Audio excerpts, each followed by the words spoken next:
Assalamualaikum warahmatullahi wabarakatuh.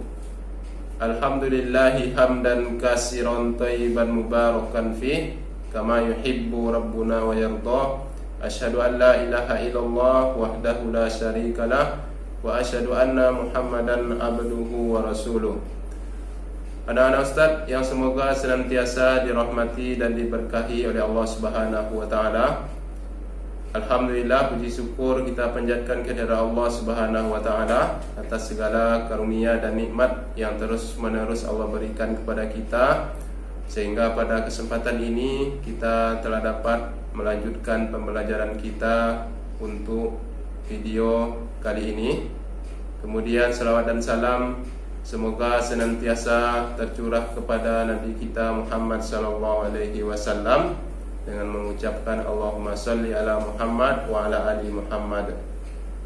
Baik anak-anak Ustaz sekalian, seperti biasa sebelum kita mulai pembelajaran kita, Ustaz akan menyampaikan nasihat kepada antum semua dari sebuah hadis Nabi kita sallallahu alaihi wasallam yang berbunyi, al-muslimu man salimal muslimuna min lisanihi wa yadihi, yang artinya orang Islam yang baik itu adalah yang orang Islam lainnya selamat dari keburukan lisan dan tangannya.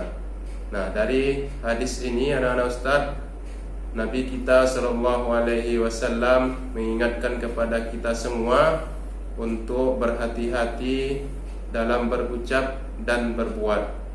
Jangan sampai ucapan yang keluar dari lisan kita menyinggung dan merendahkan orang lain. Jangan sampai ucapan yang keluar dari mulut kita merendahkan atau menghina orang lain. Maka ketika kita ingin berucap atau berbicara, maka pilihlah kata-kata yang baik untuk disampaikan. Begitu juga dengan perbuatan kita atau tangan kita, yang artinya di sini juga termasuk ya, tangan kita adalah tulisan yang kita buat.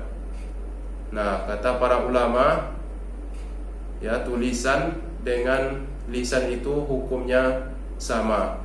Maka ketika anak-anak Ustadz membuat ya tulisan misalnya di media sosial ataupun antum berkomentar di media sosial, maka antum harus memikirkan baik-baik apa yang akan antum tulis tersebut. Jangan sampai yang antum tulis itu akan merendahkan atau menghina orang lain, maka nanti akan dihisab oleh Allah Subhanahu wa taala di akhirat kelak. Nah, mungkin itu sedikit nasihat dari Ustadz kepada antum semua. Mudah-mudahan bisa bermanfaat dan bisa diaplikasikan dalam kehidupan antum masing-masing. Baik anak-anak Ustadz, insyaallah pada kesempatan ini kita akan masuk ke materi pembelajaran kita bab 2 PAI di semester ganjil ini, yaitu tentang perilaku jujur, amanah, dan istiqomah. Namun untuk video kali ini yang akan kita pelajari adalah tentang perilaku jujur.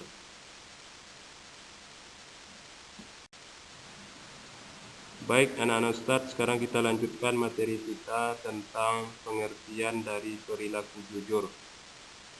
Perilaku jujur artinya dapat dipercaya, tidak bohong, lurus hati, berkata apa adanya, tidak curang, tulus dan ikhlas.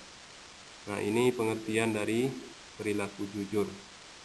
Sedangkan perilaku jujur terbagi 3 macam, yaitu sebagai berikut. Pertama, jujur dalam perkataan, yang artinya berkata apa adanya sesuai dengan kenyataan yang ada dan sesuai dengan isi hati. Jadi tidak ditambah-tambah ataupun dikurangi. Jadi berkata sesuai dengan apa adanya dan sesuai dengan isi hatinya.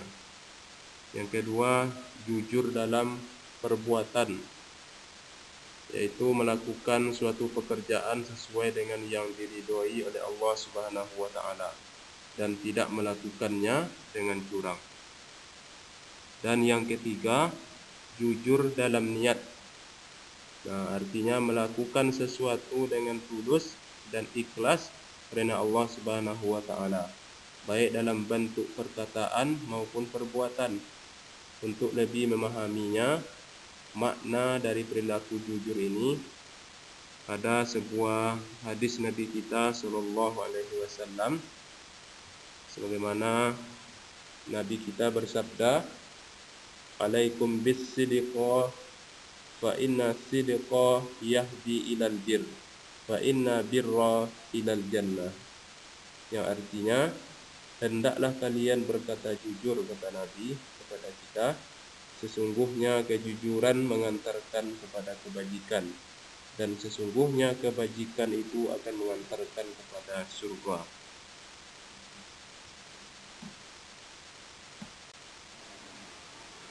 Baik, kemudian Ustaz, tentang ciri-ciri orang yang berperilaku jujur. Di sini ada beberapa ciri-ciri tentang orang yang berperilaku jujur. Yang pertama, berkata sesuai dengan kenyataan.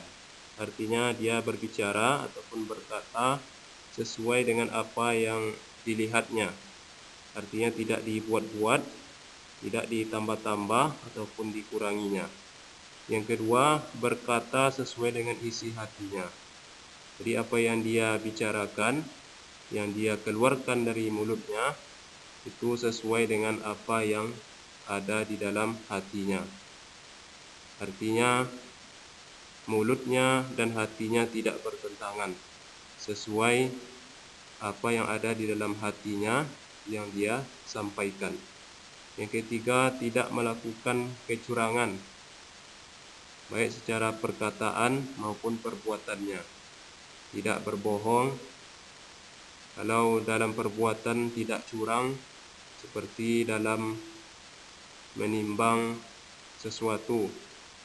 Misalnya ketika dia membeli sesuatu barang, ingin dilebihkan timbangannya. Ketika dia ingin menjual barang, maka timbangannya dikurangi. Seperti Allah katakan di dalam surah Al-Mutaffifin, wailul lil mutaffifin. Jadi celakalah orang yang mengurangi timbangan atau curang dalam menimbang. Nah, ini ciri-ciri orang yang tidak jujur. Yang keempat, melakukan sesuatu dengan tulus dan ikhlas. Artinya dia melakukan suatu amalan hanya mengharapkan ridho Allah Subhanahu wa taala, bukan mengharapkan imbalan ataupun pujian dari manusia. Yang kelima, selalu dipercaya oleh orang lain. Nah, dia akan dipercaya oleh masyarakat, dia akan disenangi oleh orang lain dimanapun dia berada. Juga dikatakan oleh Nabi SAW, ya, ciri orang yang jujur ini, orang yang tidak munafik. Yang pertama, ketika dia berbicara tidak bohong. Ketika diberikan amanah, dia tidak khianat, baik itu tentang harta maupun tentang aib orang lain. Yang ketiga, ketika berjanji dia tidak pungkiri. Ketika berjanji dia selalu tepati janjinya. Ketika diberi amanah dia tidak berkhianat, dan ketika berbicara dia selalu jujur, tidak bohong. Ini diantara ciri-ciri orang-orang yang berperilaku jujur. Baik, selanjutnya materi kita yaitu tentang hikmah perilaku jujur. Nah, di sini ada beberapa hikmah dari seseorang yang memiliki sifat berperilaku jujur dalam kehidupannya. Yang pertama adalah dia akan mempunyai banyak teman. Nah, dia akan disukai atau disenangi oleh banyak orang. Dia akan dijadikan teman oleh orang lain. Jadi orang lain akan suka, akan senang berteman dengan kita apabila kita memiliki sifat yang jujur. Nah, sebagaimana pepatah mengatakan bahwa lebih baik mempunyai 1000 teman daripada mempunyai 1 musuh, ya, dengan berperilaku jujur. Jadi antum semua, ya, di kelas ataupun di sekolahnya, ya, akan disukai oleh teman-temannya, akan dijadikan antum sebagai temannya. Yang kedua, akan mendapatkan kepercayaan orang lain. Nah, jadi kepercayaan merupakan sesuatu yang sangat penting. Kepercayaan merupakan kunci dari segala kemudahan dalam segala hal. Yang ketiga, mendapatkan ketenangan dalam hidup. Nah, pada dasarnya orang yang berperilaku tidak jujur, hati dan pikirannya akan terus diliputi rasa bersalah. Nah, sedangkan dengan berperilaku jujur, hati kita dan pikiran kita akan tenang. Yang keempat, mendapatkan kelapangan rezeki. Nah, ketika kita sudah menanamkan kepercayaan kepada orang lain, kita akan mudah dalam melakukan suatu hal. Seperti seorang pedagang yang sudah dipercaya oleh pembeli, oleh pelanggannya, maka barang dagangannya akan selalu habis terjual. Pedagang pun akan mendapatkan banyak keuntungan dari sifat kejujurannya. Yang kelima, hikmah dari berperilaku jujur, mendapatkan pahala dan surga dari Allah Subhanahu wa taala di akhirat nanti. Sebagaimana hadis yang telah Ustaz sampaikan di atas tadi, bahwa kejujuran itu akan mengantarkan kepada kebaikan, dan kebaikan itu akan mengantarkan kita kepada surga Allah Subhanahu wa taala. Baik anak-anak Ustaz, pada video pembelajaran ini Ustaz akan memberikan beberapa soal latihan kepada antum semua tentang materi kita perilaku jujur. Soal yang pertama, apa pengertian dari perilaku jujur? Soal yang kedua, tuliskanlah 3 tanda-tanda orang yang munafik. Soal yang ketiga, berikanlah 1 contoh perilaku jujur dalam kehidupan antum sehari-hari. Demikianlah materi pembelajaran kita pada video kali ini tentang perilaku jujur. Mudah-mudahan anak-anak Ustaz semuanya bisa memahami dan mengaplikasikan pembelajaran kita ini dalam kehidupannya sehari-hari. Insyaallah akan kita lanjutkan materi pembelajaran kita selanjutnya, yaitu tentang amanah, di video pekan berikutnya tentunya. Demikianlah kita tutup materi pembelajaran kita dengan doa kafaratul majlis. Subhanakallahumma wa bihamdika asyhadu an la ilaha illa anta astaghfiruka wa atubu ilaik.